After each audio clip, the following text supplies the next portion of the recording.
अस्सलाम वालेकुम वरहमतुल्लाहि वबरकातुहू। जनाब आज दोस्तों की फरमाइश तो माशाल्लाह नागरा डब्बे दे विच और माशाल्लाह मक्खी चीना पठोरा लिया वाइट मक्खी चीना। तो अक्सर दोस्त फरमाइश करते हैं फौजी भाई 10-10 महीने के माशाल्लाह पठोरे दो जो 2022 की कुर्बानी ते भी लगन और माशाल्लाह सस्ती रेंज दे विच भी होवन।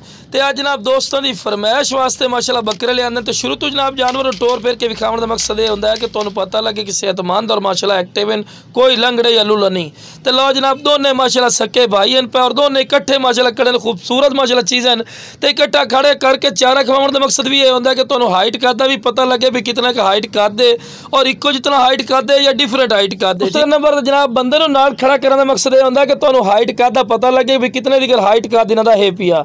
तो दोनों माशाल्लाह खूबसूरत चीज़ें और कन्ना दे लापर भी चेक कर सकते चंगे लंबे कान ने और माशाल्लाह खूबसूरत चीज़ें और बिल्कुल सस्ता पैकेज ने बिरा और 10-10 महीना दे गारंटी शुदा माशाल्लाह इन्हां दी उम्रें पईयां।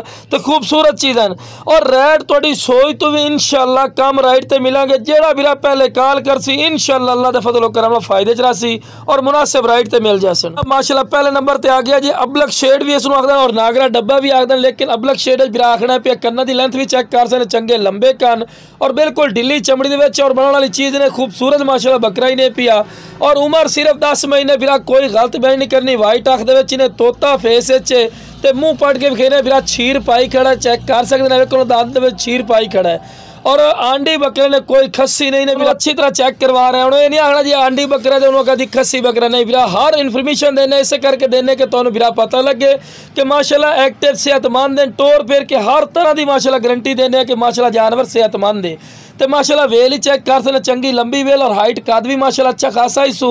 तो खूबसूरत माशाल्लाह जानवर ने। तो रेट की गल की तो रेट ही बिल्कुल मकूल उसी कोई ज़्यादा रेट नहीं होता। तो लो जनाब दूसरे नंबर पर माशाल्लाह आगे ने सके भाई हैं दोनों।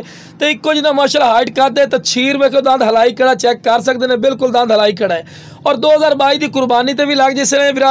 लेकिन बिरा दो गला जो पठोरा ही नहीं पिया तो वजह गल कर दी लेकिन कन्ना दे लापर काफ़ी इन पे। अगर तुम बकरा तीर संभाल सो तो बिरा चंगा वजनी बन सी तो रेट करन जितना मर्जी करे, लेकिन 42,000 रुपये जो बिरा जोड़ी का रेट करते पे फिर भी प्यार मुहब्बत करने से नहीं कि 42,000 रुपये रेट लाए तो फिक्स हो सी।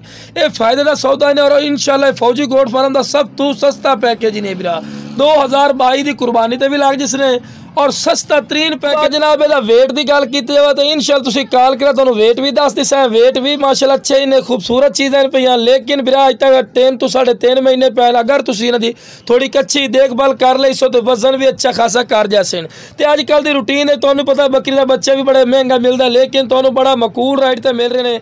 जो बिरा ही ली सी इंशाल्लाह अल्लाह दे फजल करम फायदे